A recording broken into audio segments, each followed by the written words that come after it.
नमस्कार। आप सभी का साहित्य सुधा चैनल में हार्दिक स्वागत है। आज हम उपन्यास सम्राट मुंशी प्रेमचंद के लोकप्रिय उपन्यास कर्मभूमि के 47वें भाग से परिचित होंगे। इससे पहले हम पिछले भाग यानी 46वें भाग के सारांश पर एक नजर डालें।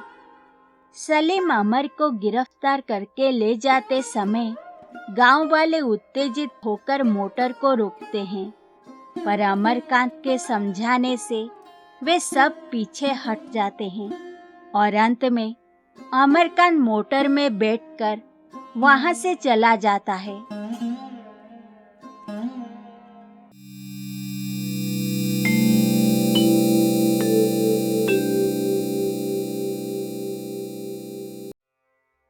आइए सुनते हैं मुंशी प्रेमचंद द्वारा लिखित लोकप्रिय उपन्यास कर्मभूमि का 47वां भाग। लखनऊ का सेंट्रल जेल शहर से बाहर खुली हुई जगह में है। सुकुदा उसी जेल के जनाने वार्ड में एक वृक्ष के नीचे खड़ी बादलों की घूरदौड़ देख रही है। बरसात बीत गई है। आकाश में बड़ी धूम से घेर-घार होता है, पर छींटे पड़कर रह जाते हैं। दानी के दिल में अब भी दया है, पर हाथ खाली हैं। जो कुछ था लुटा चुका। जब कोई अंदर आता है और सदर द्वार खुलता है तो सुकुदा द्वार के सामने आकर खड़ी हो जाती है। द्वार एक ही क्षण में बंद हो जाता है, पर बाहर के संसार की उसी एक झलक के लिए वो कई घंटे उस वृक्ष के नीचे खड़ी रहती है जो द्वार के सामने है। उस मील भर की चार दीवारी के अंदर जैसे दम घुटता है। उसे यहाँ आए अभी पूरे 2 महीने भी नहीं हुए, पर ऐसा जान पड़ता है दुनिया में ना जाने क्या क्या परिवर्तन हो गए। पथिकों को राह चलते देखने में भी अब एक विचित्र आनंद था। बाहर का संसार कभी इतना मोहक न था। वो कभी कभी सोचती है उसने सफाई दी होती तो शायद बरी हो जाती, पर क्या मालूम था चित्त की यह दशा होगी। वे भावनाएं जो कभी भूलकर मन में न आती थी, अब किसी रोगी की कुपथ्य चेष्टाओं की भांति मन को उद्विग्न करती रहती थी। झूला झूलने की उसे कभी इच्छा ना होती थी, पर आज बार बार जी चाहता था रस्सी हो तो इसी वृक्ष में झूला डालकर झूले। आहते में ग्वालों की लड़कियां भैंसे चराती हुई आम की उबाली हुई गुठलियां तोड़ तोड़ कर खा रही हैं। सुकुदा ने एक बार बचपन में एक गुठली चखी थी। उस वक्त वो कसेली लगी थी। फिर उस अनुभव को उसने नहीं दोहराया, पर इस समय उन गुठलियों पर उसका मन ललचा रहा है। उनकी कठोरता, उनका सौंधापन, उनकी सुगंध उसे कभी इतनी प्रिय ना लगी थी। उसका चित्त कुछ अधिक कोमल हो गया है, जैसे पाल में पड़कर कोई फल अधिक रसीला, स्वादिष्ट, मधुर और मुलायम हो गया हो। मुन्ने को वो एक क्षण के लिए भी आंखों से ओझल ना होने देती। वही उसके जीवन का आधार था। दिन में कई बार उसके लिए दूध, हलवा आदि पकाती। उसके साथ दौड़ती, खेलती, यहाँ तक कि जब वो बुआ या दादा के लिए रोता तो खुद रोने लगती थी।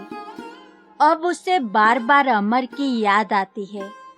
उसकी गिरफ्तारी और सजा का समाचार पाकर उन्होंने जो खत लिखा होगा, उसे पढ़ने के लिए उसका मन तड़प तड़प कर रह जाता है। लेडी मेट्रन ने आकर कहा, सुकुदा देवी, तुम्हारे ससुर तुमसे मिलने आए हैं, तैयार हो जाओ। साहब ने 20 मिनट का समय दिया है। सुकुदा ने मुन्ने का मुंह धोया, नए कपड़े पहनाए जो कई दिन पहले जेल में सिले थे, और उसे गोद में लिए मेट्रन के साथ बाहर निकली।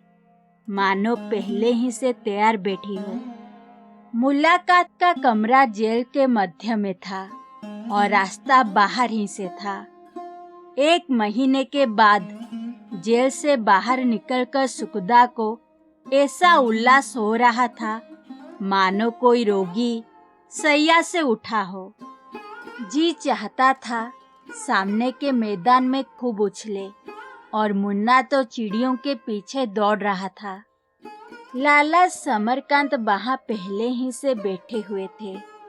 मुन्ने को देखते ही गदगद हो गए और गोद में उठाकर बार बार उसका मुंह चूमने लगे। उसके लिए मिठाई, खिलौने, फल, कपड़ा पूरा एक गट्ठर लाए थे। सुखदा भी श्रद्धा और भक्ति से पुलकित हो उठी, उनके चरणों पर गिर पड़ी और रोने लगी। इसलिए नहीं कि उस पर कोई विपत्ति पड़ी है, बल्कि रोने में ही आनंद आ रहा है। समरकांत ने आशीर्वाद देते हुए पूछा, यहाँ तुम्हें जिस बात का कष्ट हो मैट्रन से कहना, मुझ पर इनकी बड़ी कृपा है। मुन्ना अब शाम को रोज बाहर खेला करेगा और किसी बात की तकलीफ तो नहीं है। सुखदा ने देखा समरकांत दुबले हो गए हैं। स्नेह से उसका हृदय जैसे झलक उठा। बोली, मैं तो यहाँ बड़े आराम से हूँ, पर आप क्यों इतने दुबले हो गए हैं? यह ना पूछो, यह पूछो कि आप जीते कैसे हैं। नैना भी चली गई। अब घर भूतों का डेरा हो गया है। सुनता हूँ लाला मनीराम अपने पिता से अलग होकर दूसरा विवाह करने जा रहे हैं। तुम्हारी माताजी तीर्थ यात्रा करने चली गई। शहर में आंदोलन चलाया जा रहा है। उस जमीन पर दिन भर जनता की भीड़ लगी रहती है। कुछ लोग रात को वहां सोते हैं। एक दिन तो रातों रात वहां सैकड़ों झोंपड़े खड़े हो गए, लेकिन दूसरे दिन पुलिस ने उन्हें जला दिया और कई चौधरियों को पकड़ लिया। सुखदा ने मन ही मन हर्षित होकर पूछा, यह लोगों ने क्या नादानी की? वहां कोठियां बनने लगी होंगी। समरकांत बोले, हाँ, ईंटें, चूना, सुर्खी तो जमा की गई थी, लेकिन एक दिन रातों रात सारा सामान उड़ गया। ईंटें बिखेर दी गई, चूना मिट्टी में मिला दिया गया। तब से वहां किसी को मजूर ही नहीं मिलते। ना कोई बेलदार जाता है, ना कारीगर। रात को पुलिस का पहरा रहता है। वही बुढ़िया पठानीन आजकल वहां सब कुछ कर रही है। ऐसा संगठन कर लिया है कि आश्चर्य होता है। जिस काम में वो असफल हुई, उसे वो खप्पट बुढ़िया सुचारू रूप से चला रही है। इस विचार से उसके आत्माभिमान को चोट लगी। बोली, वो बुढ़िया तो चल फिर भी ना पाती थी। हाँ, वही बुढ़िया अच्छे अच्छों के दांत खट्टे कर रही है। जनता को तो उसने ऐसे मुट्ठी में कर लिया है कि क्या कहूँ। भीतर बैठे हुए कल घुमाने वाले शांति बाबू है। सुखदा ने आज तक उनसे या किसी से अमरकांत के विषय में कुछ ना पूछा था, पर इस वक्त वो मन को ना रोक सकी। हरिद्वार से कोई पत्र आया था। लाला समरकांत की मुद्रा कठोर हो गई। बोले, हाँ, आया था। उसी सोहदे सलीम का खत था। वही उस इलाके का हाकिम है। उसने भी पकड़ धकड़ शुरू कर दी है। उसने खुद लाला जी को गिरफ्तार किया। यह आपके मित्रों का हाल है। अब आंखें खुली होगी। मेरा क्या बिगड़ा? आप ठोकरे खा रहे हैं। अब जेल में चक्की पीस रहे होंगे। गए थे गरीबों की सेवा करने। यह उसी का उपहार है। मैं तो ऐसे मित्र को गोली मार देता। गिरफ्तार तक हुए, पर मुझे पत्र ना लिखा। उसके हिसाब से तो मैं मर गया, मगर बुढ़ा भी मरने का नाम ही नहीं लेता। चैन से खाता है और सोता है। किसी के मानने से नहीं मरा जाता। जरा यह मूठ मर्दी देखो कि घर में किसी को खबर तक ना दी। मैं दुश्मन था, नैना तो दुश्मन ना थी, शांति कुमार तो दुश्मन ना थे। यहाँ से कोई जाकर मुकदमे की पैरवी करता तो एबी का दर्जा तो मिल जाता। नहीं, मामूली कैदियों की तरह पड़े हुए हैं। आप रोएंगे, मेरा क्या बिगड़ता है। सुखदा कातर कंठ से बोली, आप अब क्यों नहीं चले जाते। समरकांत ने नाक सिकोड़कर कहा, मैं क्यों जाऊं, अपने कर्मों का फल भोगे। वो लड़की जो थी सकीना, उसकी शादी की बातचीत उसी दुष्ट सलीम से हो रही है जिसने लाला जी को गिरफ्तार किया है। अब आंखें खुली होंगी। सुखदा ने सहृदयता से भरे हुए स्वर में कहा, आप तो उन्हें कोस रहे हैं दादा। वास्तव में दोष उनका ना था, सरासर मेरा अपराध था। उनका सा तपस्वी पुरुष मुझ जैसी बिलासिनी के साथ कैसे प्रसन्न रह सकता था। बल्कि यूं कहो कि दोष ना मेरा था, ना आपका, ना उनका। सारा विष लक्ष्मी ने बोया। आपके घर में उनके लिए स्थान न था। आप उनसे बराबर खींचे रहते थे। मैं भी उसी जलवायु में पली थी, उन्हें ना पहचान सकी। वो अच्छा या बुरा जो कुछ करते थे, घर में उसका विरोध होता था।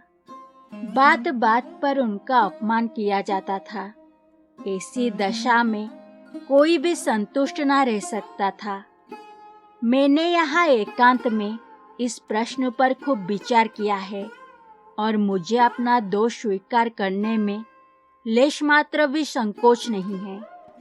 आप एक क्षण भी यहाँ ना ठहरे, वहाँ जाकर अधिकारियों से मिले, सलीम से मिले और उनके लिए जो कुछ हो सके करें। हमने उनकी विशाल तपस्वी आत्मा को भोग के बंधनों से बांध कर रखना चाहा था। आकाश में उड़ने वाले पक्षी को पिंजरे में बंद करना चाहते थे। जब पक्षी पिंजरे को तोड़कर उड़ गया तो मैंने समझा मैं अभागिनी हूँ। आज मुझे मालूम हो रहा है वो मेरा परम सौभाग्य था। समरकांत एक क्षण तक चकित नेत्रों से सुखदा की ओर ताकते रहे, मानो अपने कानों पर विश्वास न आ रहा हो। इस शीतल क्षमा ने जैसे उनके मुरझाए हुए पुत्र स्नेह को हरा कर दिया। बोले, इसकी तो मैंने खूब जांच की, बात कुछ नहीं थी। उस पर क्रोध था। उसी क्रोध में जो कुछ मुंह में आ गया बक गया। यह ऐब उसमें कभी न था, लेकिन उस वक्त मैं भी अंधा हो रहा था। फिर मैं कहता हूँ, मिथ्या नहीं, सत्य ही सही। 16 आने सत्य सही। तो क्या संसार में जितने ऐसे मनुष्य हैं, उनकी गर्दन काट दी जाती है? मैं बड़े बड़े व्यभिचारियों के सामने मस्तक नवाता हूँ, तो फिर अपने ही घर में और उन्हीं के ऊपर जिनसे किसी प्रतिकार की शंका नहीं, धर्म और सदाचार का सारा भार लाद दिया जाए। मनुष्य पर जब प्रेम का बंधन नहीं होता, तभी वो व्यभिचार करने लगता है। भिक्षुक द्वार द्वार इसलिए जाता है कि एक द्वार से उसकी क्षुधा तृप्ति नहीं होती। अगर इसे दोष भी मान लूं, तो ईश्वर ने क्यों निर्दोष संसार नहीं बनाया? जो कहो कि ईश्वर की इच्छा ऐसी नहीं है, तो मैं पूछूंगा, जब सब ईश्वर के अधीन है, तो वो मन को ऐसा क्यों नहीं बना देता है कि उसे किसी टूटी झोंपड़ी की भांति बहुत सी थुनियों से संभलना पड़े? यहाँ तो ऐसा ही है जैसे किसी रोगी से कहा जाए कि तू अच्छा हो जा। अगर रोगी में सामर्थ्य होती तो वो बीमार ही क्यों पड़ता? एक ही सांस में अपने हृदय का सारा मालिन्य उड़ेल देने के बाद लाला जी दम लेने के लिए रुक गए। जो कुछ इधर उधर लगा चिपटा रह गया हो, शायद उसे भी खुरच कर निकाल देने का प्रयत्न कर रहे थे। सुखदा ने पूछा, तो आप वहाँ कब जा रहे हैं? लालाजी ने कहा, आज ही इधर ही से चला जाऊंगा। सुना है वहाँ जोरों से दमन हो रहा है। अब तो वहाँ का हाल समाचार पत्रों में भी छपने लगा। कई दिन हुए मुन्नी नाम की कोई स्त्री भी कई आदमियों के साथ गिरफ्तार हुई है। कुछ इसी तरह की हलचल सारे प्रांत बल्कि सारे देश में मची हुई है। सभी जगह पकड़ धकड़ हो रही है। बालक कमरे के बाहर निकल गया था। लालाजी ने उसे पुकारा तो वो सड़क की ओर भागा। समरकांत भी उसके पीछे दौड़े। बालक ने समझा खेल हो रहा है और तेज दौड़ा। 2.5-3 साल के बालक की तेजी ही क्या, किंतु समरकांत जैसे स्थूल आदमी के लिए पूरी कसरत थी। बड़ी मुश्किल से उसे पकड़ा। 1 मिनट के बाद कुछ इस भाव से बोले जैसे कोई सार गर्भित कथन हो, मैं तो सोचता हूँ जो लोग जाति हित के लिए अपनी जान होम करने को हरदम तैयार रहते हैं, उनकी बुराइयों पर दृष्टि ही न डालनी चाहिए। सुखदा ने विरोध किया, यह ना कहिए दादा, ऐसे मनुष्यों का चरित्र आदर्श होना चाहिए, नहीं तो उनके परोपकार में भी स्वार्थ और वासना की गंध आने लगेगी। समरकांत ने तत्वज्ञान की बात कही। स्वार्थ में उसी को कहता हूँ जिसके मिलने से चित्त को हर्ष और ना मिलने में क्षोभ हो। ऐसा प्राणी जिसे हर्ष और क्षोभ हो ही नहीं, मनुष्य नहीं, देवता भी नहीं, जड़ है। सुखदा मुस्कुराई, तो संसार में कोई निस्वार्थ हो ही नहीं सकता। असंभव। स्वार्थ छोटा हो तो स्वार्थ है, बड़ा हो तो उपकार है। मेरा तो विचार है ईश्वर भक्ति भी स्वार्थ है। मुलाकात का समय कब का गुजर चुका था। मेट्रन अब और रियायत ना कर सकती थी। समरकांत ने बालक को प्यार किया, बहू को आशीर्वाद दिया और बाहर निकले। बहुत दिनों के बाद आज उन्हें अपने भीतर आनंद और प्रकाश का अनुभव हुआ, मानो चंद्रदेव के मुख से मेघों का आवरण हट गया हो। आपको हमारी यह कहानी कैसी लगी, आप हमें कमेंट बॉक्स में लिखकर बताएं और हमारे अपडेट पाने के लिए आप हमारे चैनल को जरूर सब्सक्राइब करें। धन्यवाद।